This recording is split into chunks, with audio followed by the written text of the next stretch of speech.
नमस्कार सर्वांना. आज करणार आहे टाकळ्याची भाजी. तर कोणाकोणाला आवडते टाकळ्याची भाजी नक्कीच कमेंट करून सांगा. तर हे बघा, टाकळ्याची भाजी साफ करून घेतलेली आहे. हे बघा, पानं घेतलेली आहेत मी. आता ही पानं स्वच्छ धुवून वगैरे हे बघा, पाणी इथे गरम करत ठेवलेलं आहे. त्यामुळे थोडं वाफून घेऊया.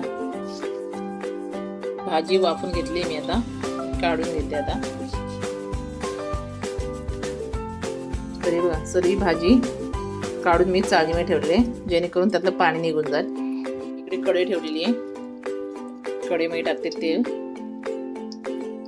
लसूण, मिरची, कांदा. आणि भाजीसाठी हे बघा, मी डाळ भिजत घातलेली होती वाटीमध्ये. थोडी मुगाची डाळ आहे, ती टाकते. तर कांदा भाजते, तर डाळ पण टाकते. डाळ टाकते सोबत. मुगाची डाळ नसेल टाकायची तर दुसरी पण डाळ टाकू शकता. चण्याची डाळ, उडदाची डाळ, तूर डाळ.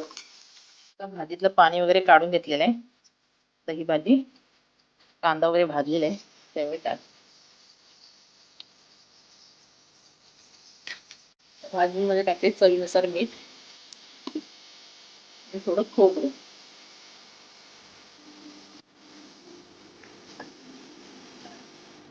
तर तयार आहे टाकल्याची भाजी. तर या सर्वांनी टाकल्याची भाजी खायला.